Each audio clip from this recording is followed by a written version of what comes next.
Hello, friends. Reese here, and thank you very much for joining me for this new video. And for this sort of horror content stuff, I thought what might be fun, what might be interesting, is to just sort of run you through some of the things that I watch, that I've seen, over the past month.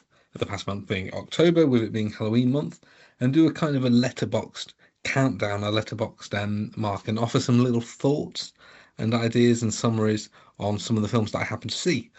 Some stuff I see because it is academic and it's for my work. Some stuff I see because it's in the cinema and I want to.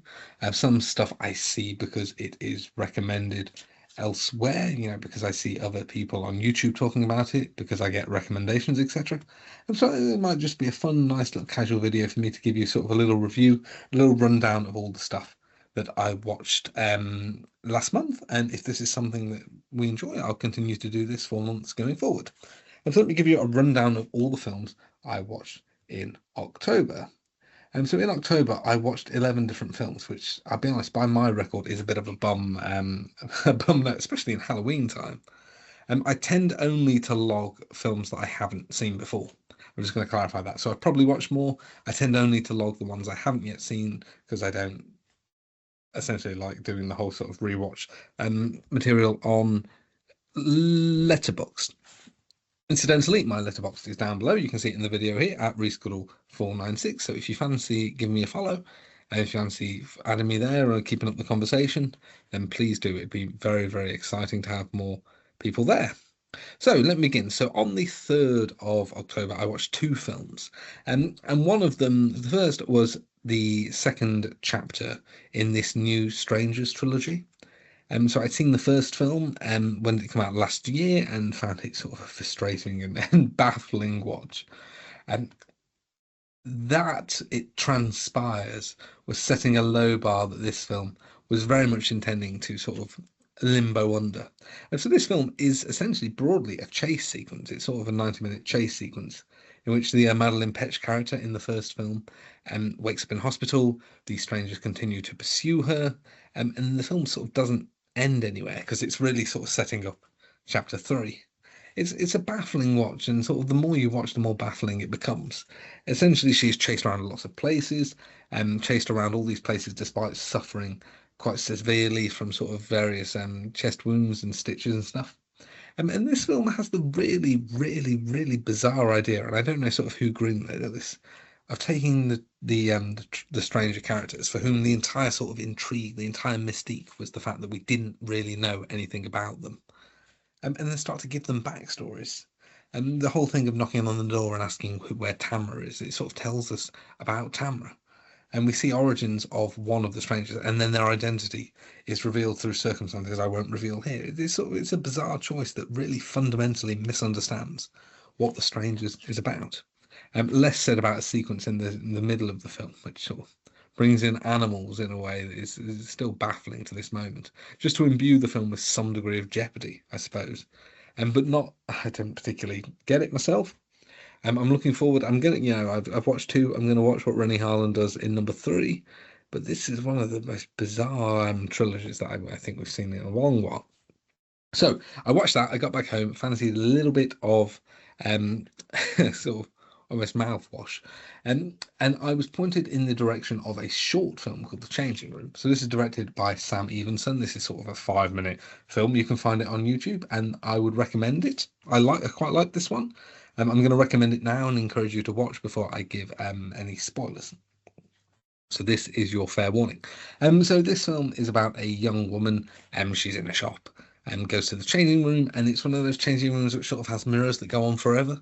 And she sort of sees something in the mirror that sort of keeps coming closer to her. Um, as with all short horror films, it's short and it's punchy. It packs, I think, some sort of good scares. And the lead actress, a woman called Jamie Taylor Ballester, sorry, excuse me, is really good. Sort of the acting level is above really where these films normally are. So I thought it was a fun one. I would recommend this, and I very much enjoyed it. Sleep Ahead, the fifth. I went to the cinema again, and this time I was watching The Long Walk, this new adaptation of Stephen King's very, very first novel, a very, very first book. And so the premise here is essentially there are 50 young men who are tasked with walking. The thing is sort of a dystopian America, and in order to win a wish of some description, and they're tasked with simply just walking across America. And if they stop walking, if they sort of don't maintain a minimum pace, etc., they are given some lives and then executed. And it's very much a case of sort of, yeah, who will be the winner? Who will be the last one left walking? I This was a film that really was set up in such a way that it could have been an incredibly boring watch, right? So, a cast of characters just walking. As I say, 50 people in the group. There is a major character, the guy who sort of oversees the sort of the walk, who was played by Mark Hamill. But broadly speaking, there's a sense that this could have been tedious to watch. We may not have been given the space to get to know the characters.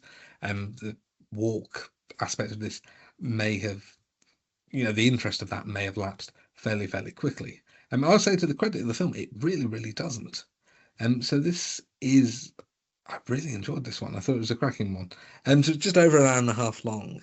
And it gives us enough. There are two sort of central characters, as it were.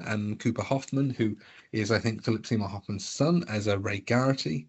And David Johnson as Peter Maurice, who is, you may recognize him from Alien Romulus, the sort of the android guy, who are sort of the central characters, but most of the others, obviously not all 50, but we have quite a decent cast of supporting characters who are all sketched out quite well. Um, and the premise of this, of course, is that we know only one of them can be getting to the end.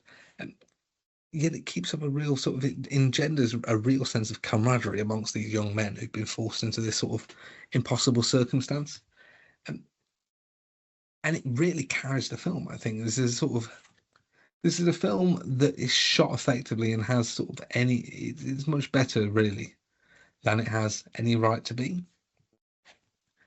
So I very much enjoyed this. I thought this was a real good one. It's sort of a Stephen King on screen done right, and it keeps up appropriately. The pace there keeps up really well, and for a film that is broadly people walking and sort of griping against societal injustice.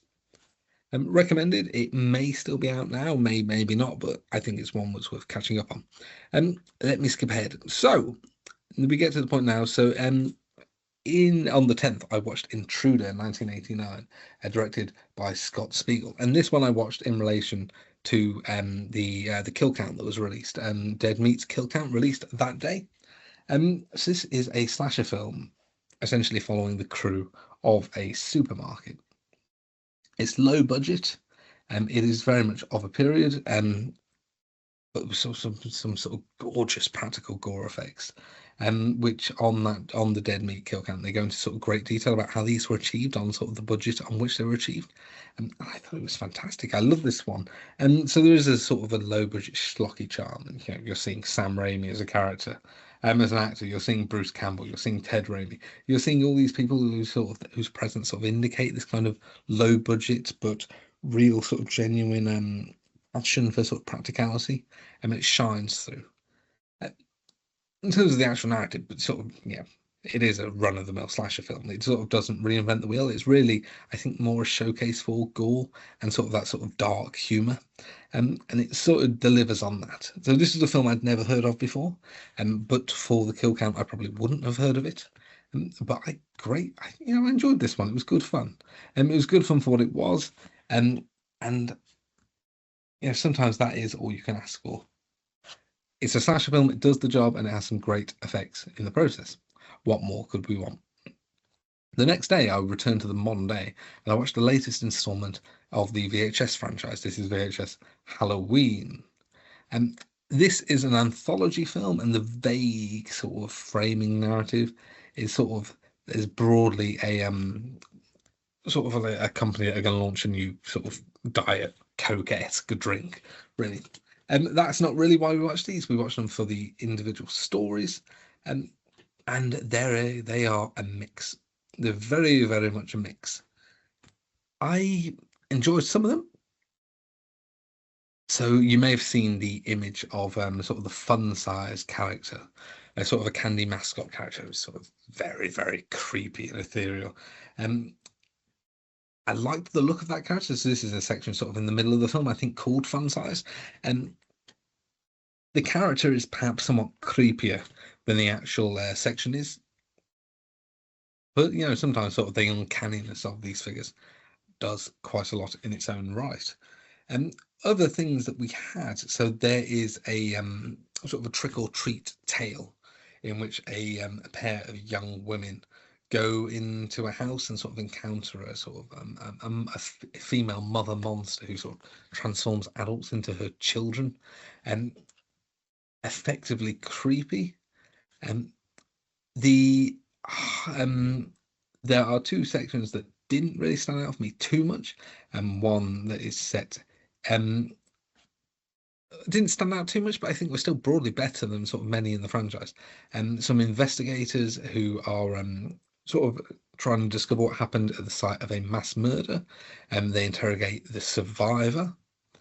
Um, and then the final section in the film is about sort of a haunted house, sort of one of the haunted house, like one of these kind of haunted houses that you can visit, more so in America than it is here in the UK.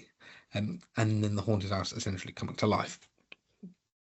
The sequence that I think is the best one, the one I think really is kind of one of the darkest that the franchise has ever done, is called Kidprint, and it's about sort of a town that has been rocked by a spate of child disappearances and murders.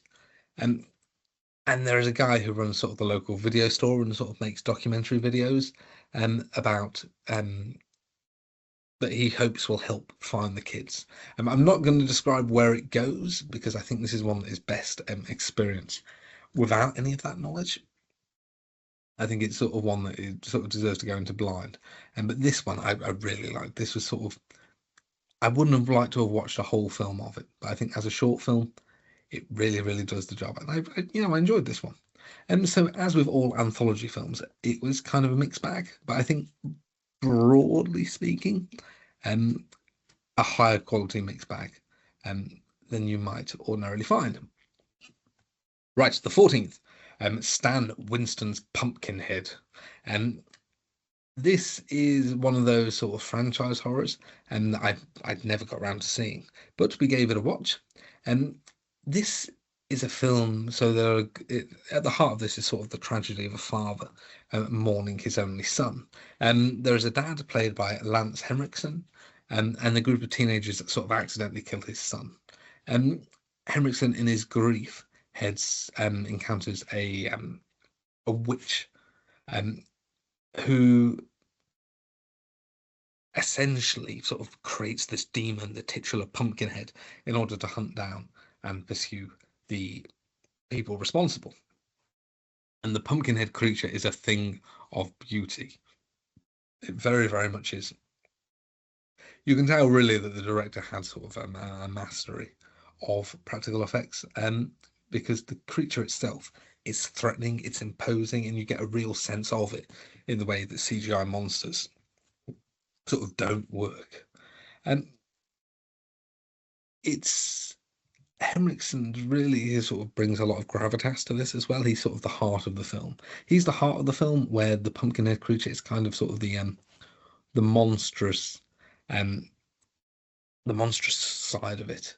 And as a double act goes, it's entertaining. It's a supernatural slasher, and some I was going to say some decent gore, but this one is sort of a bit shy in truth.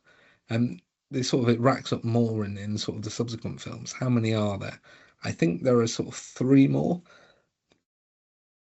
But yeah, this is a film that sort of is a bit shy on sort of the slashery stuff. It's a supernatural slasher film, a supernatural horror film, I should say, not a slasher film. But one that kind of doesn't really give you those skits. So I think Come for the Monster, which is realised very effectively, Come for Henriksen's central performance. Um, but I had that one as a bit of a middle of the road for me. Let's skip on down. So this next film, so 2003's Monster Man. And this was a film I watched because I saw that Ryan Hollinger had released a new video on it and decided to essentially check out the film before I saw his analysis. This was a weird one. And this is a film that's kind of sort of half Jeepers Creepers and half kind of American Pie. I don't really know how better you describe it. And about kind of two sort of fratty friends um, who are driving around town, and they've got sort of they pick up a female hitchhiker, and then there's this sort of giant monster guy who sort of pursues her in a monster truck. And it's a weird film. I struggle to connect with this one, I'll be honest. And admittedly, it's not like anything else I've seen before. You know, it does something new with the premise.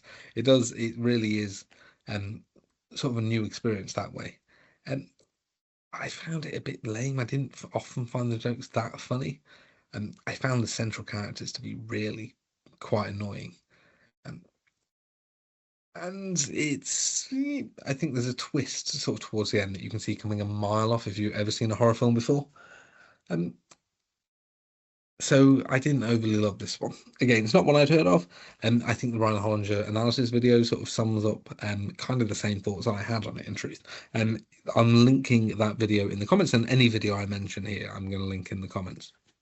And next week, 26, I watched the remake of Roald Dahl's The Witches, the remake, the new adaptation by Robert Zemeckis. And so there was the original film, and one that for people of a certain age in Britain, you would have seen the film by Nicholas Winding Wren. I've never known how to. No, Nicholas Rogue. Sorry, excuse me.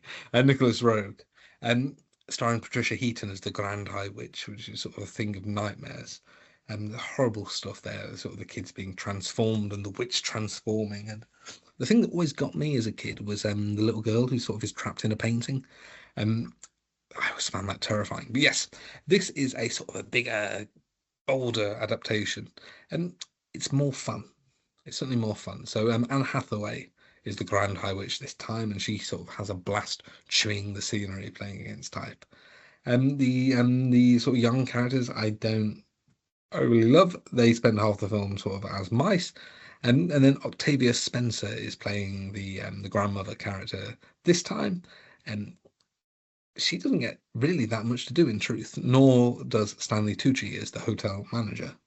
And it's fun enough. I enjoyed it. I think it sort of doesn't hold a candle to the original. I think the original is a bit it goes more in on the horror aspects of the witch and sort of the witches. And so for that, I would always tend towards that. But this one I enjoyed, and lots to enjoy here. There was a funky score by Alan Silvestri, whom I really, really rate, who I think is very underappreciated. And as I say, Hathaway is having a blast during the scenery. And there are some sort of excellent sequences in which, I don't know, sort of where she pursues the mice through a sort of an air duct with her arms sort of contorting, and that's some great imagery there. And a fun enough way to kill a few hours. Not my favourite of this thing. The Fun House Massacre. So this was the third film that I saw that was linked to a YouTuber, and this time it was Gob Toady Reviews, whose content I greatly enjoy. And again, link in the comment below. So this was a film in which sort of there's a group of sort of serial killers who are in a local asylum. They escape and they sort of take over a Halloween funhouse and start to sort of the funhouse. The rooms are sort of based on their killings and their sort of ways of sort of hurting people. So they take over this funhouse and must begin killing and torturing. Now, this is a film that, to all intents and purposes, looks really, really lame. It really does. I didn't expect much going in, but I found it's really quite enjoyable. There's some excellent gore. There are some great characters that it comes up with. I think it comes up with six monsters. I have six monsters. I'm saying six monsters, six humans, and broadly defines them all. And they're all quite unique characters. I really, really liked it. I thought this one works really well. I think this is an underrated slasher, and it's one that sort of perhaps the storytelling is a little weaker, but I found it really above average. It sort of doesn't let up. There's some great character work. There's a sort of cameo appearance by Robert Englund and cameo by Clint Howard, so sort of faces of the genre, and some great twisty moments as well. So this one, I rate. I think this is underrated. I don't want to go into it too much, because my suspicion is that it will have flown under the radar for many a horror fan, as indeed it did me. And so I would encourage everyone to check this one out. This was my biggest surprise of the month, was the Funhouse Massacre. So highly recommended there. I was compared to my last two films. So of course we wrapped up the month on Halloween. What else? And I watched two films on Halloween. Two films of very, very different quality. The Black Phone 2, so released for Halloween. This is my new Halloween horror. Picking up where the last film left off, so a few years later, Finney and Gwen have sort of grown up a little in the shadow of the grabber. Finney is sort of struggling to cope with life after captivity, and Gwen is sort of receiving calls in her dreams. She's sort of experiencing more and more sort of psychic phenomena. Excuse me. And they essentially, there's a dream that leads them to a winter camp, and the siblings go and attempt to sort of solve the mystery of sort of who the boys are that are contacting Gwen in her dreams, and they discover that it is linked to the grabber who has returned and is sort of essentially tormenting them despite being dead. The Black Phone was not a film that I thought particularly needed a sequel. It was very much an effective one and done horror. Having seen the sequel, I enjoyed the sequel. I do not think this sequel needed to exist. I don't know sort of what it. There were lots of elements here that I really, really loved. But again, this is a film that I didn't think sort of needed. We didn't need the Black Phone 2, let me say that. So what I will say is the central characters. So what do we have? Mason Thames as Finney, Madeline McGraw as Gwen. They are superb. They're brilliant. And Ethan Hawke doesn't crop up that much in truth. The film is very restrained with its use of the grabber, and I think better so. And there's some gorgeous sequences. Gwen is sort of tormented in a dream and sort of led into, I think, the kitchen, and then the grabber emerges from the shadows. I mean, this is a grabber who sort of essentially attacks in dreams and visions. He's essentially sort of a new Freddy Krueger, as it were. And I like the sort of what the film does with him, how it transforms him into this sort of dream demon who's kind of there and kind of isn't, and sort of I'd really bought into Ethan Hawke, and he's sort of the same character but also really quite different, and I found him very, very threatening. And for the most part, there are some sort of goofy sequences as well, sort of sequence where he sort of skis out across the ice. It's sort of a little daft. And there's stuff here I liked as well. The father, who Jeremy Davis' character, the father is quite sort of an unpleasant character with not much redemption. In the first film, is sort of more of a well-rounded character here. And we have Damien Bashir, who's sort of the head of the winter camp. So I like the cast of characters, and the story doesn't do too much. And there's sort of mysteries here that aren't really mysteries because we sort of see where they're going. And again, there's the mistake of sort of bringing in kind of backstory for the grabber that we don't really need. And so it's a mixed bag. I really enjoyed this. I thought it was a really effectively made film. And I think again you can do worse than watching it.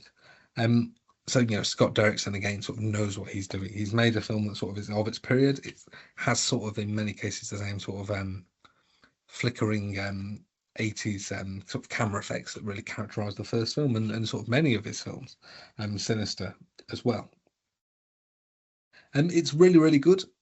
And as sequels go, probably not necessary. We didn't need it, and there are sort of goofy elements, which means it's not on par with the first one. But given that it had all the hallmarks of sort of a cash grab sequel, I don't think we can be unhappy with how it ended up. And lastly, so that night I saw White Noise, directed by Jeffrey Sachs, and this was a weird one. So again, this sort of has the crux of speaking to people beyond the grave. In this case, it stars Michael Keaton as a man who essentially his wife has died, and so he wants to kind of essentially be able to communicate her. He encounters a man who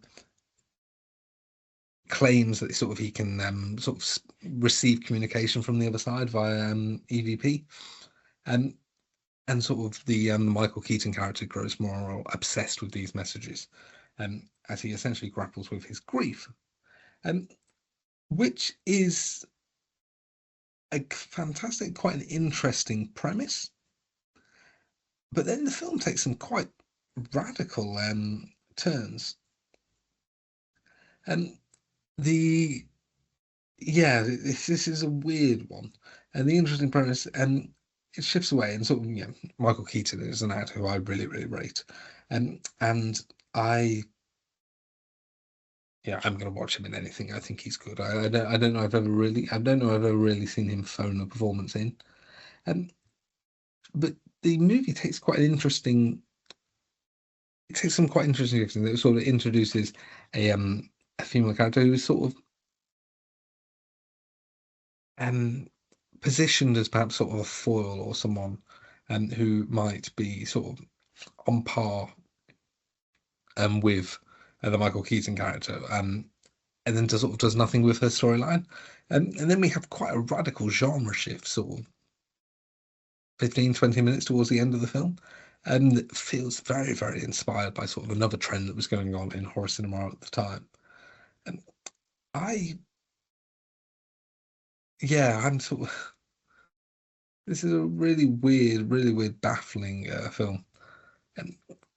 And it was a weird way to end Halloween because I wasn't particularly scared so much as I was baffled at the end of it.